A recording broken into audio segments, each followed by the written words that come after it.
My in-laws treat me like a personal servant, making me work even when I'm sick. So when I discovered I was pregnant, I chose to move out. I and my husband lived with his parents. His father had some health issues and needed some care, and we agreed to move in to help out. FIL is generally doing better now, but there are still a few things he can't do anymore that my husband does now instead. We've discussed moving out. I want to.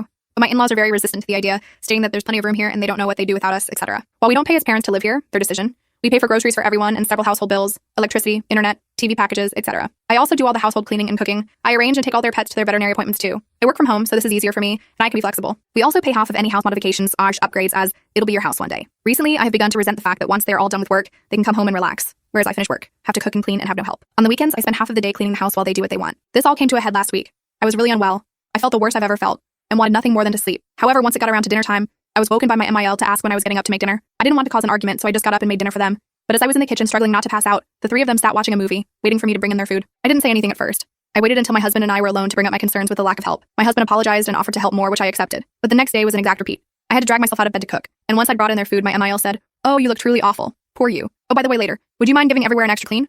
I don't want to get whatever you have." At which point I accused them of treating me like a live-in maid and not caring about me outside of the services I provide for them. I pointed out that I wouldn't be in the communal areas if I hadn't been dragged out to cook and that they could have handled one meal themselves. My husband sat there in silence. He thinks I should have brought it up more carefully, at a time when I wasn't so emotional. I agree that I probably should have, but I was sick and stressed. I want to move out, but my husband and in-laws are still against it. Nothing has changed in their expectations of me. I got no apology, just silent treatment from MIL for a couple of days. Update. After making this post, I started putting my wages into my own bank account. I removed all of my savings from our joint savings account and transferred everything from my own safety account, just in case. This turned out to be the best decisions because I found out I was pregnant roughly 2 weeks after this post. I'd been told at 15 that due to some medical conditions, I'd never be able to get pregnant naturally, so it was a complete shock. Once I had a scan to check everything was okay, thankfully it was, we told my in-laws and this is what gave me the final shove I needed. Immediately, names were being thrown around, and my MIL started talking about reducing her hours to part-time early retirement so she could be around to raise the baby. This rubbed me completely the wrong way. I didn't want anyone else raising my baby. Colors for the nursery and themes, etc. were all being discussed constantly, but never with me or my opinions being taken into consideration.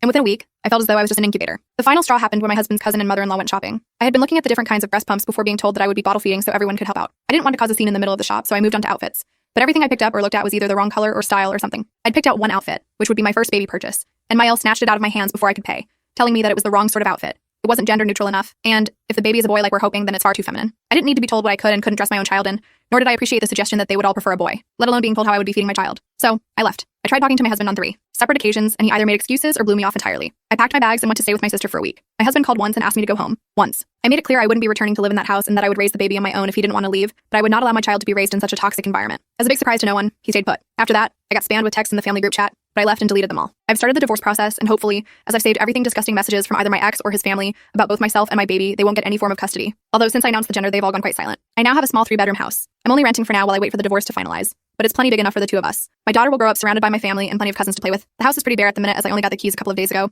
but I have time before she arrives to ensure everything is ready.